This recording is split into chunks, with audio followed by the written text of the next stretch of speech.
Goods जा रहे हैं एक जगह और इनवॉइस बन रहा है किसी और के नाम। क्या जीएसटी में ये चीज अलाउड है? हाँ बिल्कुल अलाउड है, बस आपका डॉक्यूमेंटेशन परफेक्ट होनी चाहिए।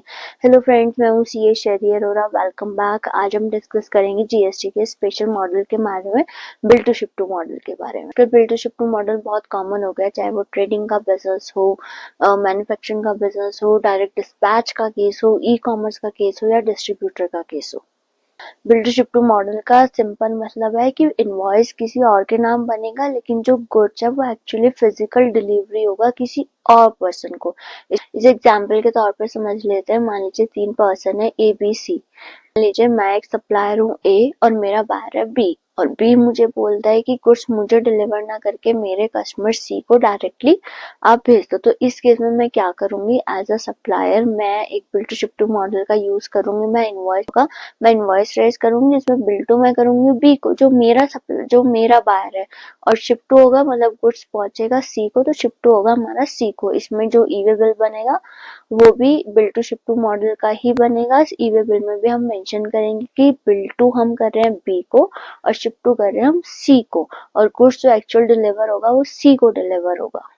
जीएसटी में स्ट्रक्चर बिल्कुल जेन्युइन है, बिल्कुल अलाउड है, बस ये होना चाहिए गुड्स का मूवमेंट होना चाहिए, आपके पास डॉक्यूमेंटेशन कंप्लीट होनी चाहिए और ट्रांजेक्शन एकदम जेन्युइन होनी चाहिए, फेक इनवॉइसिंग नहीं होनी चाहिए। यहाँ पर सारे डॉक्यूमेंट्स प्रॉपर्ली मेंटेन हो गए, ईवे भी प्रॉपर्ली मेंटेन होगा, बी की इंस्ट्रक्शन पे सी को गुड्स जा रहा है वो भी मेंटेन होगा, ट्रांसपोर्ट का बिल, ट्रांसपोर्टर की डिटेल्स, सब कुछ बिल्टी वगैरह सब जैसे डॉक्यूमेंटेशन सिंपल मॉडल में हमें मेंटेन करनी होती है, वही इस मॉडल में बिल टू शिप टू वाले मॉडल में हमें मेंटेन करना होगा। इम्पोर्टेंट है, bill to ship to model को आप जेन्युइन ट्रांजेक्शन के लिए यूज करो, फेक इनवॉइसिंग के लिए यूज मत करो, क्योंकि आजकल ये मॉडल फेक इनवॉइस के लिए बहुत यूज हो रहा है कि आपके पास आप इनवॉइस तो इशू करते हो लेकिन गुड्स का मूवमेंट नहीं है। इस केस में आपको पेनल्टी भी देनी पड़ सकती है। सिंपल सा रूल है, bill to ship to model allowed है, लेकिन fake invoicing, fake transaction GST में कहीं भी अलाउड नहीं की गई है।